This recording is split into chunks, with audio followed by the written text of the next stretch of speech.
Hello, I'm WP Suazo, and I'm here to talk about trade games for today. Okay, up in the upper left corner of the board, I have Massachusetts and California. The two crops in question with Thanksgiving coming up quickly is cranberries and wine.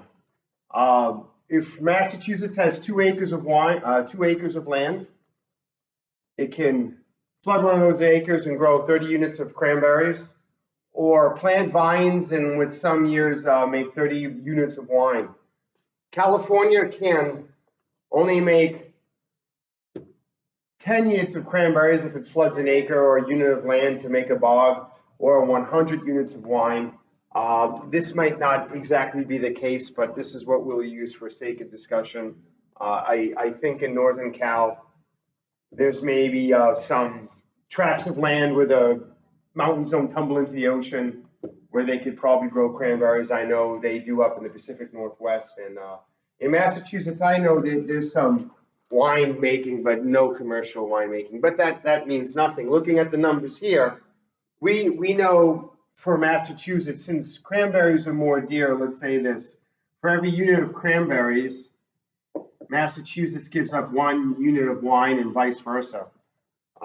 In California, for every unit of cranberries, cranberry one, they're giving up 10 units of wine. So if California wanted to, they could grow 200 units of wine with these 2 acres. Massachusetts, it's 1-to-1.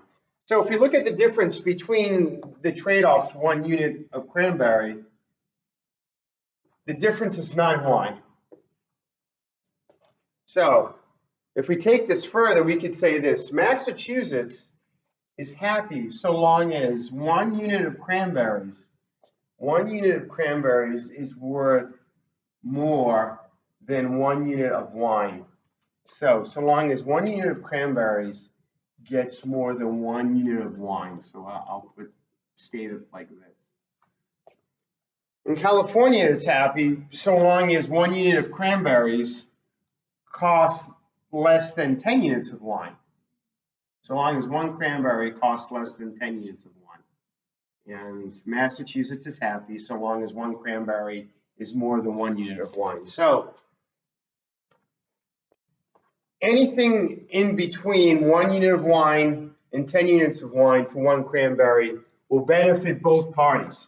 However, if it's, say, 1 unit of cranberries for only 2 units of wine, that will benefit both Massachusetts and California, but most of the benefit will go to California, since cranberries only fetch 2 units of wine.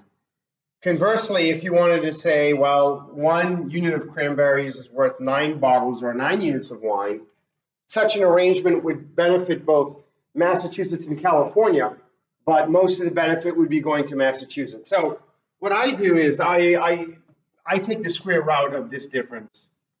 I take the square root of that difference. And as you know, the square root of 9 is 3. And if we add that back onto 1 wine, we could get a terms of trade that will be 1 unit of cranberries, cranberry 1, unit 1. I wrote it there so you could compare the numbers directly, but 1 unit of cranberries for 3 + 1 or 4 wine. So we have that there. Okay, that will be our terms of trade. Now, Massachusetts is going to grow 60 units of cranberries. So Massachusetts is going to have 30 + 30 for 60 cranberry. So Massachusetts will have 30 + 30 for 60 cranberry. And what they'll do is they'll take 20 of those cranberries and send them to California. So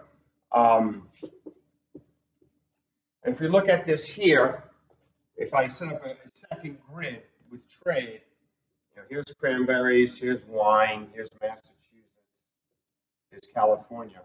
If Massachusetts grows 60 and sends 20 cranberries to California, it will keep 20 for itself. If Massachusetts grows 60 cranberries, sends 20 to California, it will keep 40 for itself. All right. So California is going to grow 200 units of wine. California will not grow 10 cranberry and 100 wine. It will grow 100 wine and 100 wine for 2 acres of land or for 2 units of land. However, they are quick to send 80 units of wine back to Massachusetts. So Massachusetts gets 80 units of wine, and California will end up with 120. So I'm a Bay Stater. As you see here, most of the gain is going to Massachusetts. So if we want to do, so this is before trade. We could say autarky, but this is before trade. So we'll just say before. This is after trade. So I'll write after. And I'll make a final matrix here that give us the gains from trade, cranberry and wine. If we look at Massachusetts, Massachusetts now has 40 cranberries as opposed to 30. So Massachusetts has 10 more cranberries. Massachusetts has 80 wine. They used to have 30 Bay State or Massachusetts wine. Now Massachusetts has 80 California wine, assuming there are the same or comparable quantity. Massachusetts gains in both categories. Looking at California, California used to have 10 units of Golden State cranberries. Now they have 20 units of Bay State cranberries. So California gains 10 units of cranberries. And they used to have 100 units of wine, and now they have 120. So they gain there. Most politicians are pro-trade, and the reason why economics is about win-lose. Economics is about win-lose.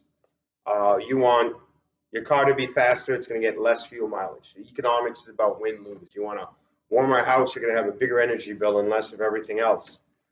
But this is one of the few cases where we can have win-win. As you see, both states win in both categories.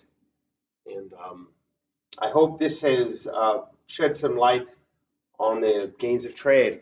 And thank you for watching.